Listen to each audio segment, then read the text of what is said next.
Public में आप खांसो तो पुलिस पुलिस उठा अरे पुलिस उठा के ले जाएगी, अरे बंद हो जाएंगे, कंप्लेंट हो जाएगी, पड़ोसी सुन लेंगे, कंप्लेंट कर देंगे। तो मैं फिर डॉक्टर के पास गया, मैंने डॉक्टर साहब खांसी वांसी हो रही है, कुछ घबराने वाली बात है? वही वाले डॉक्टर के पास। वो बोले बेटा अभी नहीं है, पिछली बार थी। अच्छा, जब मैं पिछली बार गया था कह रहा जब थी अभी नहीं है। जब आपको पैर भारी वो हो रहा हाँ, कह रहे वो टाइम पे ही। तो मैं कहा आपने बोला क्यों नहीं, किसी को फैल फूल जाता? क्या तेरी हालत ऐसी नहीं थी तो बेड से उतर पाए, तो किसी को क्या फैलाएगा। तो चलो जो भी हुआ इस तरीके से फिर मेरे को लगा हाँ अच्छा जिम जा रहा हूँ, हमारे एनाबॉलिक जो हमारे चलते वो सब शुरू थे। वो मेरा ना स्टोर होता था सप्लीमेंट का 2019 में, कोविड की वजह से वो बंद हो गया। अब बंद हो गया, स्टॉक तो सारा पड़ा था मेरे पास, प्रोटीन BCA क्या क्या नहीं था। मेरी दुकान थी सप्लीमेंट की, सारे एनाबॉलिक सारे जीए, वो वेस्ट होते इससे अच्छा मैंने अपने लिए ऊपर यूटिलाइज कर लूँ। तो जहाँ तक की गई वहाँ तक मैंने खुद की प्लान। फिर तकरीबन नवंबर में मुझे लगा बस यार अब किसी इंटरनेशनल कोच की जरूरत है। फिर मैंने जेमी डेरिगो एक कोच है उनको अप्रोच किया। किनको कोच किया? जेमी डेरिगो एक कोच है, ओके, रिको रॉन। तो जब उनको अप्रोच किया उन्होंने मेरी कंडीशन दिया good we can do it. तो मैंने उनसे 3 महीने का प्रोग्राम लिया ऑनलाइन। ये कहाँ पे रहते हैं? दुबई यूके भेज था, दुबई रहते हैं। ओके, वो बताते चले गए और हम करते चले गए। अच्छा दूसरा फिर दुबई मसल शो अनाउंस हो गया था। मैंने कहा ये शो है 2021 में। हाँ, मैंने कहा ये शो है जिसमें मैं जाऊँगा। जब बताएं किसी को भी नहीं, कोई अनाउंसमेंट नहीं बेटा। फिर सेकंड आ गया तो अच्छा जब तक खेल भी रहा हूँ तो भी कोई अनाउंसमेंट। अब मेरा पीक वीक शुरू हो गया, सब कुछ शुरू हो गया। मैं पूछ रहा हूँ सर पानी कब छोड़ना है, नमक कब छोड़ना है, कार्ब कब छोड़ना है? कह रहे क्यों छोड़ना है, कोई पानी नहीं छोड़ता। तो उन्होंने मेरे बोले always remember carbs, water and salt, these are the best friend of, this can be a best friend of a bodybuilder। और यहाँ दुश्मन समझते हैं, पता नहीं क्या। अच्छा मेरा वो जो ड्यूटी थी वो उसको फॉलो करना था, मैं फॉलो कर रहा था। फिर मैं जब दुबई पहुंचा मैं बिल्कुल डिप्लीट में डर गया। तो जब मैं यार मैंने उनको मैसेज किया सर ये कह रहा यही तो चाहिए था, डोंट वरी 2 दिन बाद शो। वो आए, उन्होंने मेरे को तकरीबन 4 से 5 लीटर पानी, इतना सारा ग्लूकोज, 2-4 चम्मच नमक डाल के पिला दिया। मैंने कहा सर परसों शो है। कहते मैं बोल रहा हूँ ना पी लो। 2 घंटे में जो मैं चेंज हुआ, it was unbelievable, it was जादू, मिरेकल। फिर शो खेलने पहुंचा तो कोच RT-PCR करा के वो भी मेरा शो देखने पहुंचे। पहला राउंड हुआ, उन्होंने मेरे को मैंने कान में ना एक तो ये स्टड पहना, एक ऐसे भी पहना हुआ था। वो देखकर बोला कि हे मेरा turn, you just go back and remove it and stand there. बोले भाई हो गया काम खत्म, आप समझो ऐसे में क्या होगा आपके साथ। मैं जाके वहाँ खड़ा हो गया। अब जब खड़ा हुआ तो उन्होंने सबको वापस भेज दिया, मैं पोजिंग ही नहीं किया। ठीक है, फिर सेकंड कॉल आउट हुआ, उसने मेरे को वापस से बुला लिया स्टेज के ऊपर। फिर मेरा नंबर बोला, you just go back and stand there. मैं गलती से बुला लिया। जब उतरा मैं अपने कोच से कह रहा, कहता don't worry it's going good. अरे कुछ कर तो रहा ना, पोज करा, दोनों बार पीछे खड़ा रहा। कहते कोई बात नहीं। फाइनल टॉप 10 अनाउंस किया, फिर मेरे को बुला लिया। ओहो मैं समझ गया, इन्होंने मेरे को पहली शॉर्टलिस्ट विनर बना दिया था अपनी नज़रों में। इन्होंने टॉप 10 के साथ, टॉप 10 में मेरे को ही पहले लेकर आ गए थे। फिर उन्होंने बोला ना पोज, फिर मैंने पोज किया। फिर वही उन्होंने 654 किया। फिर 2 लोग बचे, वो फिलिपिनो था मेरे साथ, वो ऐसे वो टफ फाइट। फिर मेरे को मेरा पहला कंपटीशन याद आ गया कि जब तक मैं आया तो मैं जीत कर ही जाऊँगा। मैं सी दे कॉलिंग योर नेम। तो जैसे उन्होंने सेकंड अनाउंस किया उसको किया और फिर मेरा नाम आ गया। तो आप फर्स्ट टाइम? हाँ, तो फिर वही पोस्ट जब तिरंगा के साथ मैंने पोस्ट डाला था, वो लोगों को पता चला था कि ये जीत गया। उससे पहले कोई कुछ नहीं पता था कि कम्पीट भी कर रहा है, कुछ कर रहा है, कुछ भी नहीं। किसी को यहाँ इंडिया में पता? ना किसी को भी नहीं पता। लगा घूमने जाता, मेरे को ट्रैवलिंग का बहुत शौक था। मैं 3-3, 4-4 महीने के लिए अब्रॉड चला जाता हूँ। वो भी अब तो जब से मैंने अकेडमी बना दी मैं नहीं जा पाता। 3 महीने, 2 महीने, 4 महीने जाने का पता होता है, आने का नहीं पता होता था उससे पहले, कोविड से पहले।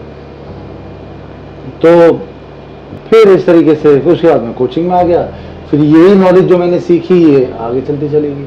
फिर और ग्रेड करता चला गया अपने आप को। फिर जो कोच मेरे को अच्छा लगे, जिसकी नॉलेज अच्छी लगे, मैं अपनी टीम में किसी बच्चे के लिए वो बन के उसका प्रोग्राम उससे खरीद लूँ। अच्छा। इसके लिए मेरे ऊपर एलिगेशन भी लगाए गए थे, सम्राट अपने प्रोटोकॉल तो देता ही नहीं है, वो तो बाहर से मंगा के खरीद के देता है। तुम जिसके सामने बोला उसने बोला तो यार इससे बड़ा तो तुम्हें कोई गुरु ही नहीं मिल सकता, जो वर्ल्ड के बेस्ट को पे भी कर रहा है, पैसे भी दे रहा है, प्लान भी आपको दे रहा है। आप समझो इससे अच्छा क्या होगा। मेरे को अगर क्लासिक फिजिक का कोई लड़का है, मेरे को समझ आ रहा है कि ही इज वेरी स्ट्रॉन्ग, इसके लिए मुझे लगता है मेरी नॉलेज तो है ही है, एक बेस्ट क्लासिक कोच जो भी कोच है उसको ढूंढते हैं, फीस पता करी $400 per month, it's okay, 3 months जो आपने पे करी। हाँ, अगर मैंने ऐसे प्लान खरीदे तो, जो कि खरीदे हुए हैं, वो पढ़ा बेसिकली। कोई इसको कहते प्लान खरीद के बेच रहा है, मैं इसको रिसर्च बोलता हूँ कि ये मेरी रिसर्च थी। हाँ, रिसर्च भी कह हाँ, पर उन लोगों के लिए प्लान खरीदे और बेच दिया, अपने प्लान तो देता ही नहीं है। चलो मैंने कहा कि भगवान मेरे को इस लायक बनाए कि मैं अपने हर स्टूडेंट के लिए प्लान खरीदूं और दे दूं उनको आगे। तो चल इसी तरीके से चीज़ें चलती गई और आज जो भी हम लोग हैं, जितने भी हमारे एथलीट जो भी करते हैं, जीतते हैं, क्या करते हैं, ये सब इसी चीज़ के ऊपर है कि एक पैटर्न है मेरा, एक कुछ रूल्स, एक जब मैंने एकेडमी में रहे थे कुछ रूल्स अपने लिए बनाए थे। जब पहली बार ऐसा कुछ हुआ कि यार इन्होंने छोड़ा क्यों, छोड़ा बुरा क्यों हुआ तेरे साथ ऐसा, तो 2 रूल और बनाए। उसके बाद फिर किसी ने छोड़ा, फिर किसी ने बुराइयां की, फिर 2 रूल और, कभी किसी को जवाब नहीं दिया, कोई एक्सक्यूज नहीं, कोई एक्सप्लेनेशन नहीं, नथिंग। चलो आगे करते चले गए क्योंकि मेरे को ऐसा लगता है कि किस चीज़ के लिए एक्सप्लेनेशन देनी है, फॉर व्हाट, किसको, इसको, कौन है तुम। जो मेरे साथ को लोग जानते हैं वो एक सिंपल सी चीज़ कहते हैं कि अगर ऐसी कोई भी चीज़ हुई है तो आप किसी को एक्सप्लेनेशन नहीं दोगे। मैंने कहा ठीक है। तो बस यही है, बहुत लोगों ने बुराइयां करी। आज अगर 90 लोग बुराई करने वाले तो 10 ही लोग तारीफ करने वाले, पर जो चल रहा है वो तो चल ही रहा है ना। तो सम्राट थोड़ा सा और रिवाइंड करेंगे। हाँ,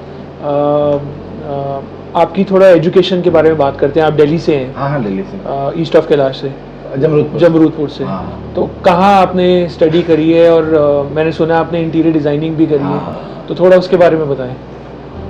ये जब होता है ना कि बचपना, जैसे हम लोग बोलते हैं कि उसका बचपन है ऐसा, इसका बचपन है ऐसा, तो मैं बहुत छोटा था when I lost my dad, और मेरे से छोटी मेरी बहन थी, और अगर मैं तरीके से बोलूँ तो हम सबसे छोटी हमारी मम्मी थी, जिनकी सिर्फ 21 साल थी और वो हमारे डैड चले गए थे। तो we are very sorry to hear about the loss. तो इसीलिए मैंने बोला कि हमसे बहुत छोटी हमारी मम्मी थी, क्योंकि हम तो उस एज में थे कि हमारे अंदर समझ नहीं थी, पर उनके अंदर जब समझ आनी शुरू ही हुई थी तो उनके साथ ये हो गया था। तो बहुत ऑप्शन थे उनके पास, किस हर किसी पे होते हैं, फैमिली दे रही थी कि चलो उसके वहाँ पे भी तो जवान है ऐसे। जब उसने सारी चीज़ें छोड़ के प्रायोरिटी हमको दी, तो आज के टाइम में मेरे को ऐसा लगता है कि शायद दुनिया का कोई पहला और आखिरी दर्द ही होगा जो उनको होना चाहिए। तो मेरी कोशिश इसी तरीके से रहती है कि उनको कुछ हो ना गलती से भी किसी चीज़ से। तो जहाँ जब बचपना शुरू किया तो हमारे पास एक छोटा सा कमरा होता था, डैडी की प्रॉपर्टी थी जो जाट गुजरों में हम लोगों को मिलती है, तो पर वो बना कुछ भी नहीं था, उसमें एक छोटा सा कमरा था जिसमें हम रहते थे, दूसरा एक छोटा सा कमरा था जिसमें से 600-800 रुपये रेंट कुछ आता होगा बस, और कुछ भी नहीं था। छोटी बहन मेरी गोद में लगा लो, या कितनी छोटी है, बहुत छोटी, 4-5 साल छोटी है मेरे से, मैं ही 6-7 साल 8 साल का हूँ, तो जितनी छोटी होगी। और स्कूल हमारा होता था MCD स्कूल, 5 रुपये शायद फीस होती थी 3 महीने की, और वहाँ भी जाते थे मीठी ब्रेड खाने के लिए कि लंच में मीठी ब्रेड मिलेगी। तो पढ़ाई ठीक ठाक थी पहले, अभी के बच्चों में और पहले के बच्चों में 2 फर्क है। अभी शायद बच्चों को समझ आ गई है कि उनको पढ़ना होता है। आज के बच्चे थोड़े ज़्यादा स्मार्ट हैं। हाँ, और हम लोगों को चप्पल खा के समझ आती, हमें चप्पल खा के, कभी चप्पल, कभी बेलन, कभी झाड़ू, जो समझ आए वो। तो हमें डर होता था कि बेटा पास होने में पिटाई बहुत लगेगी। तो 5वीं तक कैलाश कॉलोनी में MCD स्कूल है, मैं उसमें पढ़ा था। फिर अब वही है सरकारी स्कूल, क्या होगा उसमें, जैसी पढ़ाई कराएगी पढ़ी। फिर 6th, 7th, 8th ये अभी यहाँ पे HM पूछा ये कौन सा LSR के पीछे हाँ हाँ यहीं पे एक अमृता शेरगिल स्कूल होता था, वो भी गवर्नमेंट स्कूल था। तो वहाँ नई चीज़ क्या हुई कि इंग्लिश शुरू हुई, ABC, फिर वो सीख ही रहे थे। फिर 8th में आ गए हम लोग और तब तक Z पर पहुंचे थे, इंग्लिश खत्म, फिर संस्कृत आ गई। तो ये इंग्लिश हमने सीखी थी।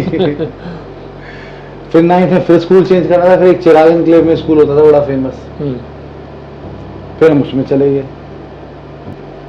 फिर अच्छा मैं बड़ा ही मतलब एक तो होता है कि ठीक है ओके लुकिंग लड़का, मैं बड़ा ही गंदा बैड लुकिंग लड़का था, बड़ा बैड लुकिंग। अगर मैं गलती से किसी नॉर्मल भी किसी लड़की की तरफ क्लास में देख लूँ तो वो टीचर को कंप्लेंट कर देगी, सर मैम देख रहा हूँ बड़ा मारती थी टीचर, मेरे को समझ नहीं आती गलती क्या है। खैर अभी तो ऐसा नहीं लगता सम्राट। नहीं मैं तो फोटो दिखाऊँ तो लाइक, और ये 9th तक ऐसी ही था। अब 9th में क्या होता है, तो हमारे स्कूल में क्या होता था, जो लड़का स्पोर्ट्स डे के दिन सबसे ज्यादा अचीवमेंट जो हेड क्या sport day of the year कुछ बनता था, वही आपको वही हेड बॉय बनता था। तो 9th में मुझे भी पूरा जोश चढ़ा, मैं स्पोर्ट्स में लूंगा, स्पोर्ट्स डे में भाग लूंगा। पहली रेस 8-10 गेमों में नाम लिखवा दिया, 4 से 5 गेम एक बंदे को अलाउड होते थे और उनमें सपोज किसी ने 2 गोल्ड लिए या किसी ने कुछ लिया, उस हिसाब से उसकी प्लेसिंग होती थी। अब प्लेसिंग हो रही है ठीक है, तो उसी के बीच में मेरे को लगा मैं सारे जीत जाऊंगा। तो पहली रेस थी मेरी 3000 मीटर, 3000 मीटर 3 किलोमीटर। शायद स्कूल के ग्राउंड से 8 राउंड मार रहे थे। पहले 100 मीटर मेरे सबसे तेज, और बाद के 100 मीटर मेरे को याद नहीं, मैं बेहोश हो गया। वॉमिट सब कुछ, और बगल में सुखदा हॉस्पिटल हो गया था, वहाँ ले गए ग्लूकोज चढ़ा दिया। वो गया तो वो नाम कमाने हेड बॉय बनने, बदनामी मिल गई। अगले दिन से स्कूल में लोग हंसी मजाक सब चलने लग गया। हाँ, तो अब सब हंसी मजाक बनाए, अब भागेगा। हाँ। स्कूल में पता है आपको सरकारी स्कूलों में लड़कों कैसे छेड़ते हैं, अरे पेशेंट आ गया पेशेंट आ गया, मैं ग्लूकोज चाहिए। बड़ी गंदी लगी वो बात। तो हमारे जो स्पोर्ट्स टीचर थे ना, वो मेरे बुआ के बेटे थे। तो अब मैंने क्या किया, मैं सुबह 4 बजे उठना शुरू किया, और ये पहाड़ी वाला गुरुद्वारा है ना, उसके पीछे पहाड़ी वाला मंदिर है, उसका पार्क है ग्राउंड, वो एग्जैक्टली 510 मीटर का है। पहले मैंने नापा 520 और 510 के बीच में। उससे मेरे को आइडिया होगा कि कौन सी रेस कैसे होगी। धीरे धीरे धीरे धीरे धीरे धीरे धीरे दिन 1 round 2 round 3 round 4 round 5 round, 1 महीना 2 महीना 3 महीना, जब 6 महीना हो गए तो अच्छा 2 लड़कियां भी आ जाती थी दौड़ने। तो मेरा टारगेट रहता, वो भी बहुत दौड़ती थी, टारगेट से भी रहता था कि जितना ये दौड़ेंगे 1 राउंड फालतू दौड़ूंगा, और वो 15-15 राउंड मारती थी। तो 16 मैंने मारने शुरू कर दिए थे। और ठीक 500 मीटर के 510 मीटर के 510 मीटर के। हाँ, तो आप समझ सकते हो 8 किलोमीटर 9 किलोमीटर की स्ट्रेंथ तो हो गई। फिर एक दिन उन्होंने क्या किया, पहले एक आ गई जान के, उसने मारे 13 राउंड, फिर दूसरी आ गई, पहले ने बंद कर दिया और दूसरे ने दौड़ा, तो उन्होंने 28 राउंड मारे और 29 मारे उस दिन मैंने। उस दिन आपने 29 राउंड मारे। मेरे को समझ आ गया कि अब मैं वीक नहीं रहा। तो ऐसे ही चले। फिर मेरे को लगा कि 5 स्पोर्ट्स होते हैं ना, सिर्फ रेस से थोड़ी काम चलेगा।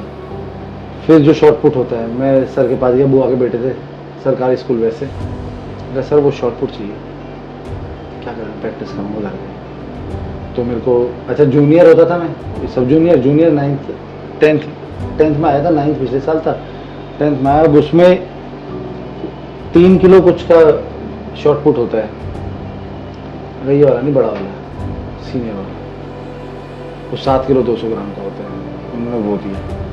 फिर डिस्क जो डिस्कस थ्रो की होती है, वो भी छोटी नहीं बड़ी वाली। पूरा साल उसकी वीडियो जैसे तैसे इंटरनेट पे देख रहा हूँ, ज़्यादा इंटरनेट तो होता भी नहीं था, कैफ़े जाना पड़ता था, साइबर कैफ़े, 15 रुपये आधा घंटा, वहाँ देखूँ फेंके जा रहा हूँ। अब आगे अगले साल दोबारा से स्पोर्ट्स से, नेक्स्ट ईयर जब आप 10th में होंगे। हाँ, अब मैं बैठा हुआ वो पैरों को देख रहा हूँ, अच्छा लोग फिर मजाक बना रहे हैं और किसी को नहीं पता क्या हुआ है। पर मेरे को इस पिछली बार मेरे अंदर जोश बहुत था, इस बार मैं शांत बहुत था। पहली रेस थी 100 मीटर। 100 मीटर में मेरा शायद मेरे और सेकंड वाले के बीच में 30 मीटर का डिफरेंस रहा होगा। मतलब जहाँ पे फर्स्ट और सेकंड देखना मुश्किल होता है, मैं 30 मीटर का डिफरेंस था। तो लोगों को कुछ समझ आया कि ये क्या हुआ। फिर थी 400 मीटर, सेम एवरेज वही थी, गैप उतना ही रहा। फिर आई वही 3000 मीटर। पिछली बार पहले राउंड में मैं सबसे आगे था, मतलब पहले आधे 100 मीटर 200 मीटर में। इस बार मैं पहले राउंड में भी आगे था और मैं आखिरी राउंड में भी आगे था। अच्छा, आप आगे ही थे? हाँ, पहले में नहीं, मैं पहले से ही, मैं जितनी तेज पहले लीड बना के चला था, एक राउंड की लीड बना के चला था, वो एक राउंड की लीड खत्म ही नहीं हुई मैंने लास्ट। अब सोचो ना 28 राउंड मतलब 14 किलोमीटर, ये 3 किलोमीटर है, तो स्ट्रेंथ तो भरी पड़ी है। अभी तो और दौड़वा लो जितना दौड़वाना है। पूरे साल शॉर्ट पुट फेंका मैंने 7 किलो 200 ग्राम से, ये 3 किलो का मेरे हाथ में दे दिया। तो 3 थ्रो मिलते थे आपको, मैंने पकड़ा, पहला थ्रो किया, समथिंग 14 पता नहीं कितने मीटर, अभी तो याद भी नहीं मेरे को। बच्चों ने फेंका, फिर दूसरे बच्चे ने फेंका, तो दूसरा मेरा राउंड है। मैंने कहा सर मैंने फेंक दिया, बस दूसरा नहीं फेंकूंगा, तीसरा नहीं फेंकूंगा, हो गया। अच्छा, ये पहले हाँ, नहीं हो गया, कोई नहीं क्रॉस कर पाएगा। क्योंकि मेरा जो जब सर खड़े होते हैं तो मेरा जो शॉर्ट पुट था वो सर के ऊपर से गया था। वो खड़े होते कि जूनियर का बच्चा यहाँ फेंकेगा, वो उनके ऊपर से क्रॉस करके गया था। ऐसी डिस्क मैंने एक बार फेंकी थी बस। तो 5 sports 5 gold, sportsman of the year और हेड बॉय। 3 साल तक फिर मेरे अलावा कोई और हेड बॉय बना नहीं था आपके स्कूल में? हाँ, तो तीनों साल मैं टॉप पे रहा। तो ऐसे स्पोर्ट्स मेरा शुरू से चलता रहा था। फिर कॉलेज में भी same sportsman of the year में 2-3 साल, जितने साल रहा उतने साल बना। फिर मेरी लेग में इंजरी हो गई थी, तो उस वजह से मेरा रनिंग आप समझ सकते हो सब छूट गया। फिर मैं फैशन में आ गया। नहीं तो स्कूल के बाद आपने क्या करा? तो जब बचपन का स्ट्रगल पे भी थे ना हम, तो बचपन में क्या हुआ, अब खाने को कुछ नहीं था, तो मतलब टाइम देखा मैंने ऐसा भी कि जिस टाइम पे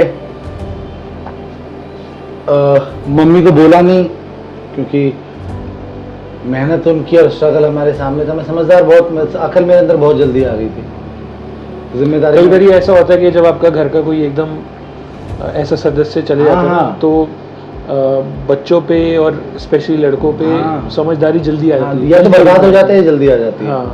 तो मेरे को ये चीज़ समझ आ गई थी कि मेरे को बहुत कुछ करना है लाइफ में, और उन्होंने जो करना है उन्होंने करना है। तो ये 14 साल की उम्र में मेरे को ये समझ आ गया था कि बेटा अब तेरी काम करने की उम्र हो गई है।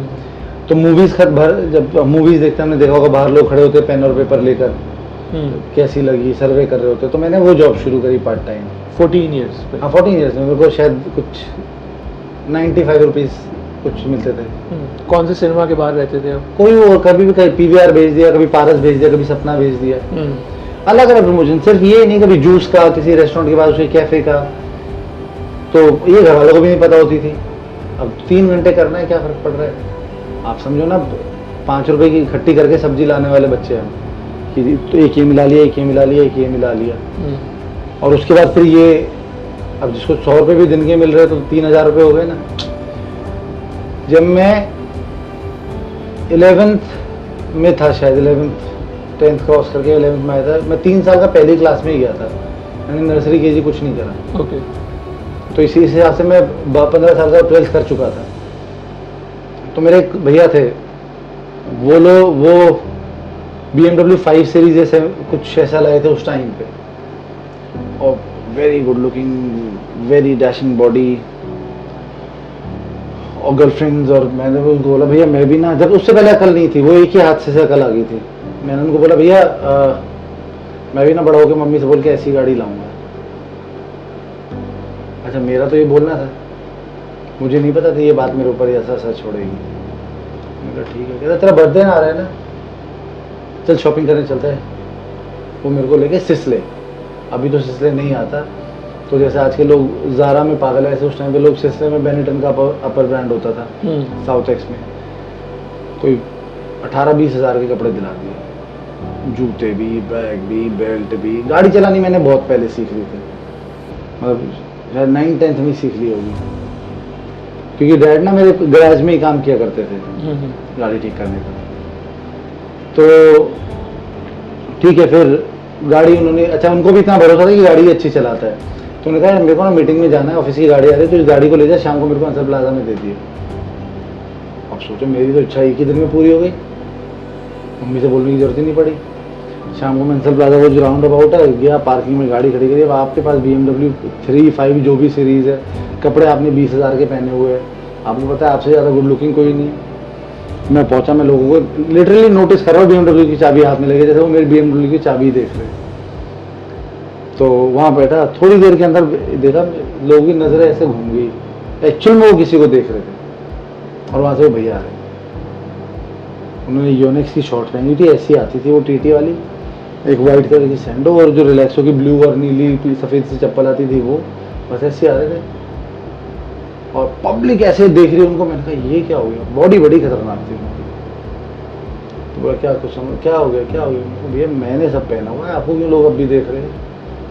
कहते कुछ नहीं। कहते एक चीज़ बताता हूँ बेटा, जो सुबह बोला था ना कि मम्मी से पूछ के, मम्मी से बोल के ये खरीदूंगा, चॉइस तेरी है, इधर बाय BMW और become a BMW। Nobody will ask anything. कल को शराब पी के मरेगा तब भी, और शैम्पेन पी रहा होगा पार्टी में तब भी, चॉइस तेरी है, शराब पीनी है या शैम्पेन पीनी है, और पीनी है या खोलनी है, अभी तू देख तुझे क्या करना है। तो वो बात इतना गहरा असर छोड़ गई थी ना उस उम्र में, चाहे 100 रुपये की जॉब मिले, चाहे 50 रुपये की जॉब करे, उस दिन मैं कहा लेना ही नहीं घर से कुछ भी। तो बस ऐसे शुरू हो गए हम लोग, जितनी कोशिश रही नहीं लिया घर से कुछ भी, सपोर्ट हमेशा रहा। मम्मी की मेहनत बहुत थी, मम्मी जहाँ हाथ डाले वहाँ सोना। वो जो 2 कमरे थे वो कब देखते देखते 70 कमरे बन गए, हमको भी नहीं पता चला, 7-8 फ्लोर बन गए। कब दूसरी प्रॉपर्टी आ गई, वहाँ भी 50-60 कमरे बन गए। तो 100 से ऊपर फ्लैट होना उनका, आप समझो उनका रेंट कितना होगा। और मुझे आज तक नहीं पता किस कमरे का कितना रेंट है। हमको यहाँ कर दिया, यहीं से मैं इस डायरेक्शन में जा रहा था, जिम्मेदारी सीख ली थी, कोचिंग देता था, ट्यूशन पढ़ाने की कोशिश करता था, आता नहीं था कि खुद ही नहीं पढ़ा। पर हाँ ये शॉर्ट फुट ये तो मैं सीख गया था 10वीं में। अब मैं 11th में आया। अब 11th में आने के बाद लड़कों का क्या सपना होता है, आप खुद ही देखिए क्या खरीदेंगे। अमर कॉलोनी में आपको मालूम है उस टाइम पे, आप बता रहे लाजपत नगर में आप रहते हो, म्यूजिक सिस्टम और शीशे नीचे, वो उस टाइम पे ट्रेंड हुआ करता था। मैं जल विहार पैदल जाता था, मैं, सुनील, सनी और राहुल कब जाता था, मैं, सनी, सुनील, 3 मेरे दोस्त होते थे। यहाँ से वहाँ मैं बहुत कम जाता था, मतलब राहुल नहीं जाता था, हम 3 लोग जाते थे। अमृतपुर से निकल के अमर कॉलोनी को क्रॉस करके, लाजपत नगर वो सब कुछ क्रॉस करके जल विहार। मैंने कहा यार साइकिल खरीदूंगा। 11th में मेरे को साइकिल खरीदनी थी। अब एटलस वो जो दूध वाले रखते हैं, वो क्यों खरीदनी थी, क्यों मजबूत होती है, उस पर आगे सनी और पीछे सुनील बैठ सकते हैं, तो वो इसलिए खरीदनी थी। वो आई थी 1360 रुपये की। वो 6 तारीख को लाया था, अगली 6 को चोरी हो गई। 6 तारीख को लिया आपने, अगली 6 को चोरी हो गई 1 महीने बाद। तो किस्मत इतनी खराब। तो चलो फिर पैदल जाना शुरू करते। ये सनी, सुनील, राहुल, ये मेरी जिंदगी के वो हिस्से। तो जल विहार आप क्यों जाते थे? ट्यूशन पढ़ने विश्वास सर के पास। ये सनी, सुनील, राहुल, ये मेरी जिंदगी के वो हिस्से है जिन्होंने शायद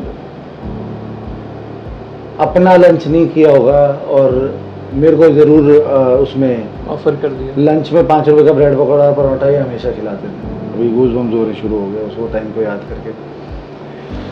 एक टाइम था मेरे खुद की लाइफ का कि मम्मी को नहीं परेशान करना कुछ बनाने के लिए, तो फ्रिज में से ब्रेड निकाल के मैं पानी में भिगो कर खा के सो जाता था। अच्छा, ऐसा भी टाइम देखा? हाँ, ऐसा भी टाइम था कि क्या परेशान करूँ। ऐसा नहीं था कि नहीं था, पर मम्मी थक कर सोइए, इनको उठाना नहीं।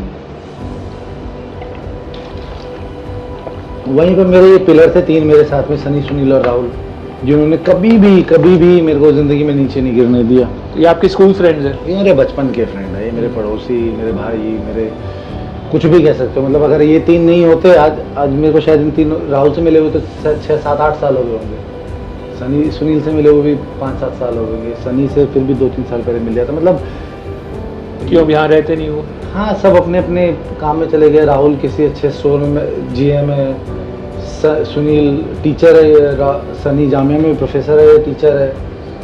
तो टाइम सबकी शादियां हो गई है, सब अपनी लाइफ में बिजी हो गए। बट ये 3 लोग वो थे जो मेरा मेरा ही पार्ट है। मतलब अगर हम चारों इकट्ठे हो जाए तो पूरी दुनिया की ज़रूरत नहीं है। हर दुख सुख सब कुछ एक साथ देखना। सब सबवे में जॉब करते थे हम, 12वीं पास करने के बाद सबको सबवे में जॉब करनी थी। सबवे में जॉब करी, फिर इन लोगों ने डिसाइड किया इनको कॉलेज जाना है।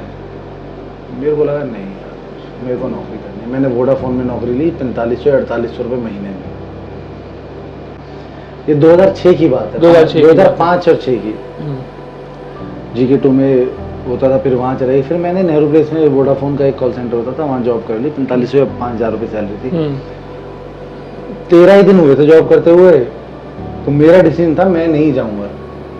इन लोगों ने मेरा वो एडमिशन फॉर्म को क्या बोलते थे, कट ऑफ आती थी, वो क्या आती थी। अच्छा, कॉलेज में एडमिशन करा दिया। इन्होंने जबरदस्ती ले जाके मम्मी से लड़के मेरे को नौकरी से निकाल के सीट पे से उठा के बॉस को गालियां दे के बिठा के बाइक पे जब लेकर आए मेरे को, और जबरदस्ती कॉलेज में फेंक दिया। कौन से कॉलेज? देशबंधु कॉलेज।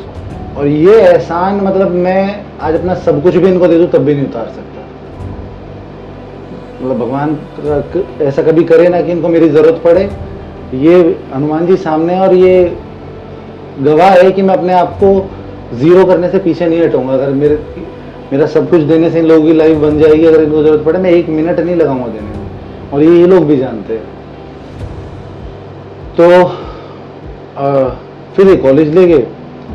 अब कॉलेज में भाई साहब कैसे, अच्छा अकड़ पूरी थी। अकड़ किस चीज़ की थी? अकड़ थी शायद गुजर होने की। आप समझो, हाँ। दिल्ली में रहते हो, आपको मालूम है। हाँ।